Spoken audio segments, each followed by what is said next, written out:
Spruce,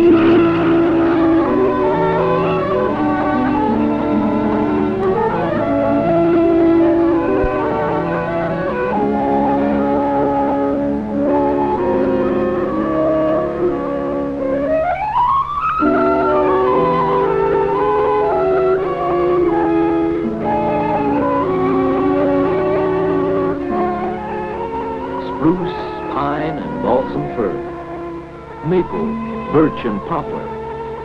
This is the forest mantle that covers the hills of the east and spreads over the highlands of the Laurentian Shield.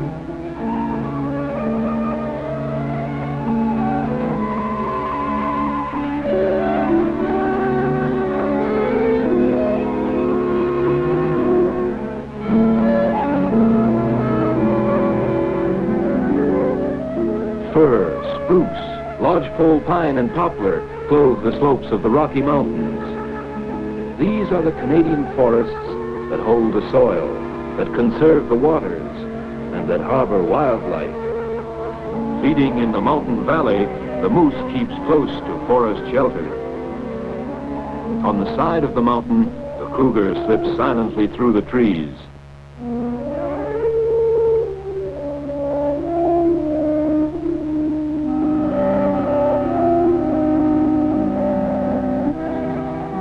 Every fall, salmon come fighting up the rivers to spawn in the headwaters deep in the forest.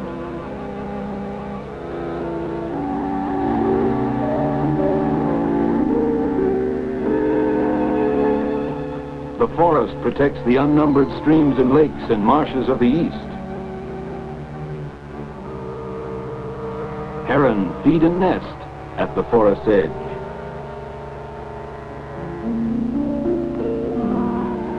Young poplars provide the beaver with material for his dam and with his morning meal. In the lovely secluded lakes, countless ducks raise their brood.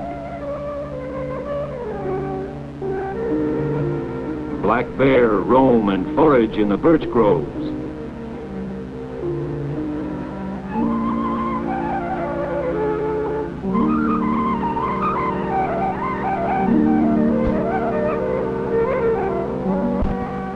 And on the forest floor, the woodcock depends on his protective coloring for safety. High in the trees, the hawk builds his platform nest. The dusky owl passes the day in deep pine woods. Home of the wild, peopled with myriad life, bounteous and colorful.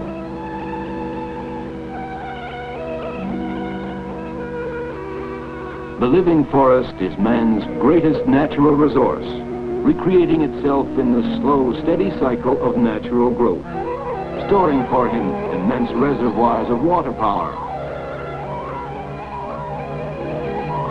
nurturing fur, fish, and fowl, spreading for his hands to harvest lumber and pulpwood. Here is the forest of commerce. Nearly 1 million Canadians are dependent for their living on the forest and its products. From the stands of spruce and balsam fir of eastern Canada, millions of cords of pulpwood are hauled to the frozen rivers, and in the spring come coursing down the swollen torrents to the mills. In the west, tall cedar and Douglas fir are used for structural timbers, lumber, wallboard, veneer. Not all the big trees fall before the axe. Occasionally, a high, sturdy Douglas fir is selected as a spar tree for yarding operations.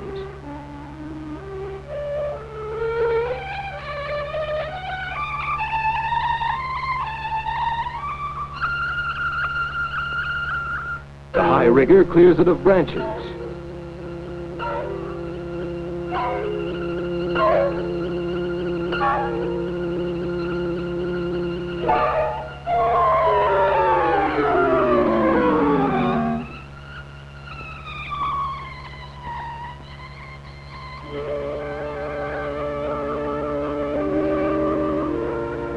Strongly braced with heavy guy wires and rigged with a block and tackle, The spar tree serves as a derrick.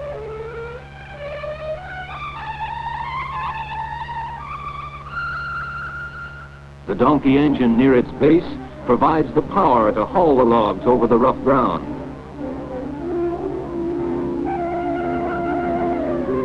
By slowing the surface runoff, the forest regulates stream flow and conserves the water supply at the head of our rivers. The mighty rivers that turn the dynamos, creating power for farms and factories, towns and cities across Canada. The living forest is man's greatest natural resource, bringing him excitement, beauty, happiness, peace.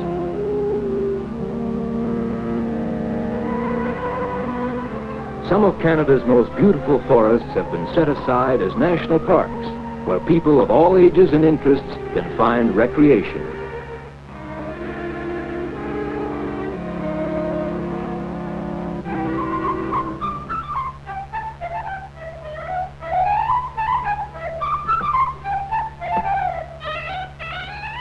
And the forest provides their children with great outdoor playgrounds.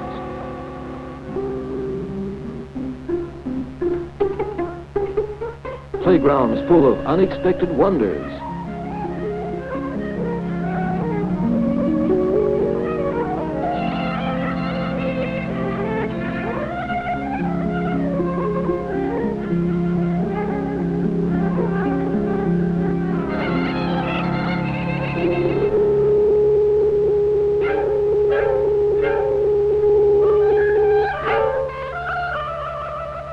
When the first frost nips the maple and poplar, lighting the forest shadows with golden haze, men push far into the wilds, drawn by the sound of water, the call of the jay, the scent of spruce and pine.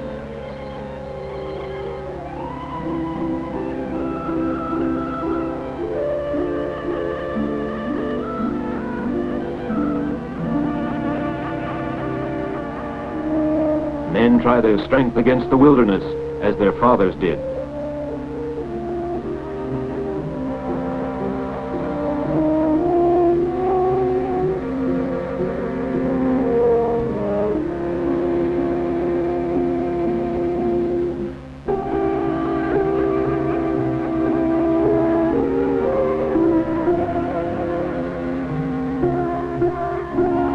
Keen autumn air sharpens the senses. The glowing colors of the woods kindle the tired spirit, restoring it with contentment and peace.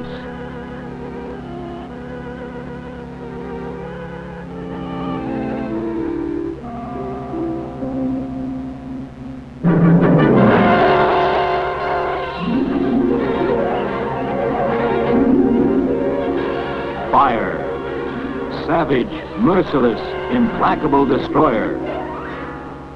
Fire, running wild, devouring all before it.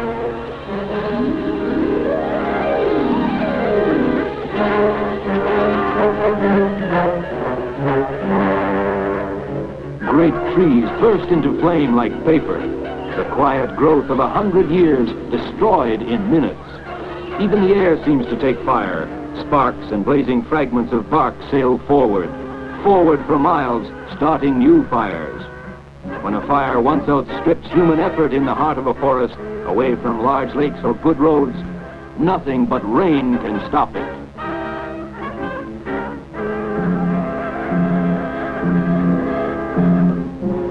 The inferno rages unchecked, spreading relentlessly mile on mile, destroying the wildlife, stripping the shelter from streams, eating up thousands of cords of wood, consuming untold wealth.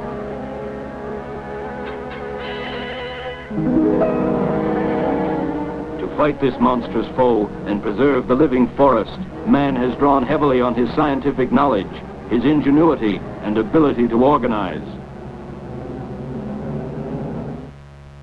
In up-to-date forest administration, high towers, usually with cabins on top, are erected on hills commanding a wide view.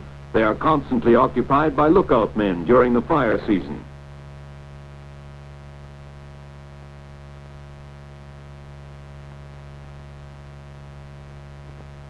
When a fire is spotted, it is reported to a central point and plotted on a special map, and firefighting crews are immediately dispatched.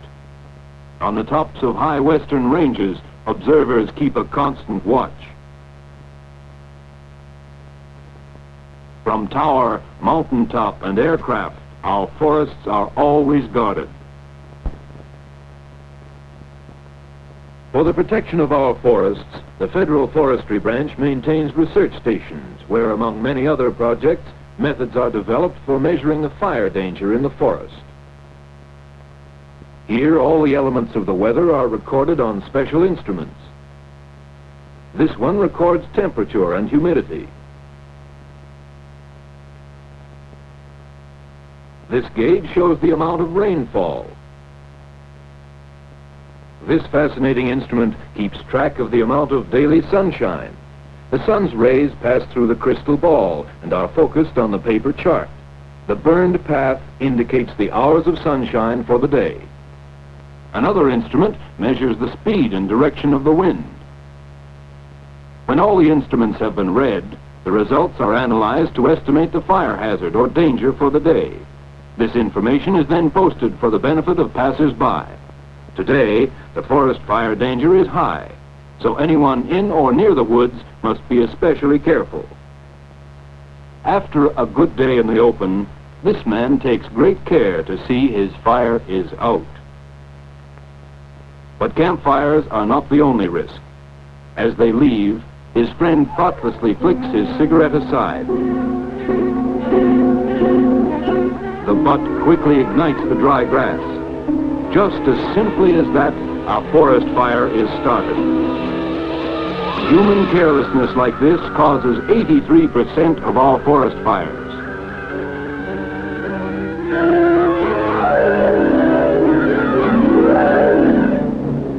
This fire may be caught in time.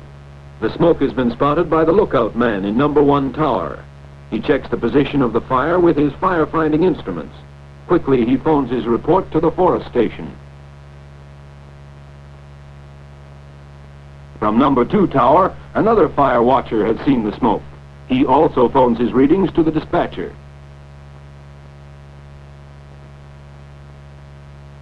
On the large control map, the fire position is marked by the dispatcher. Strings are drawn out from each tower position on the map, and the point where they cross gives the position of the fire. The dispatcher marks the spot with a colored pin. Fortunately, this fire has started near a lake and can be reached by road.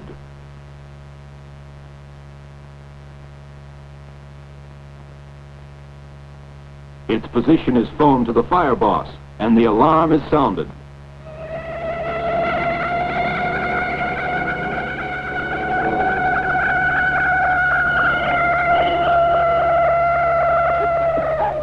The fire boss leaves in his jeep, followed by the fire truck and tank truck.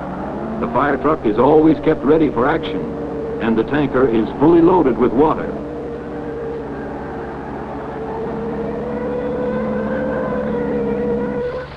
Every fire is a problem in itself. No two are alike. The fire boss is in complete charge in every case. He is highly skilled in firefighting and has an intimate knowledge of the forest and of the local topography.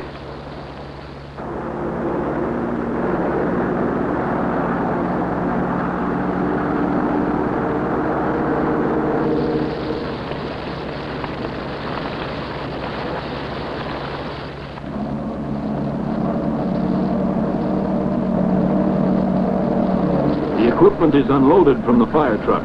The fire hose are run out and portable pumps are set up at the lake shore.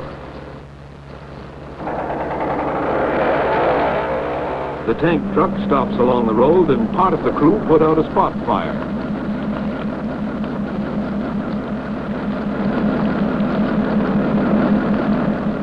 Others with hand pumps attack the blaze. These hand pumps are very useful for extinguishing surface fires or any part of the fire not too hot to reach with so small a stream.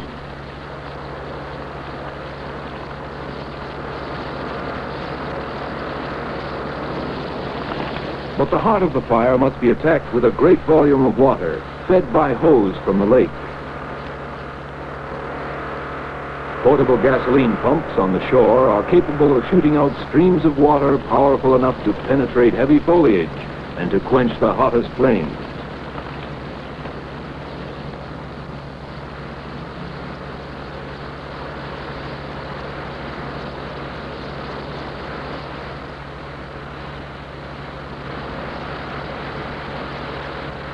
A fire line is quickly established. Rakes, shovels, mattocks, and other tools are used to expose the bearers along the fire edge.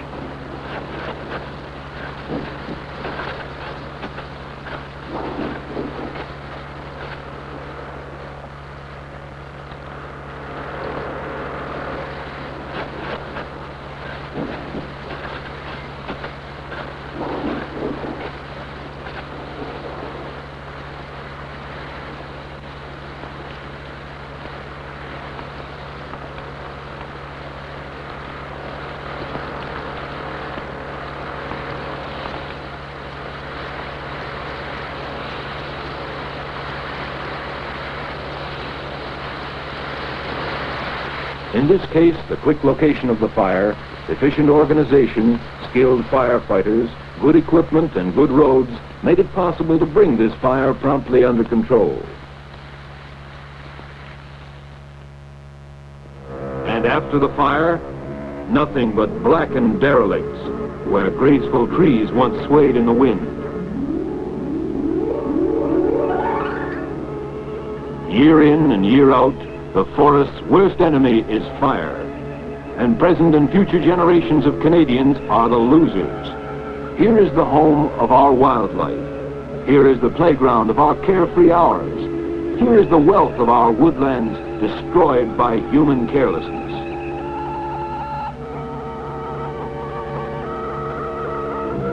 Remember, the least we can do is take care not to cause forest fires. When you leave an outdoor fire, always make sure it's completely out. Heel out your cigarette butt on clear ground. If you drive, don't throw your cigarette out the window. Butt it in your ashtray. If you light a match in the woods, make sure you put it out. A good way to be sure is to break it in two before throwing it away. Think, it takes more than 100 years to restore a forest to its full beauty and wealth.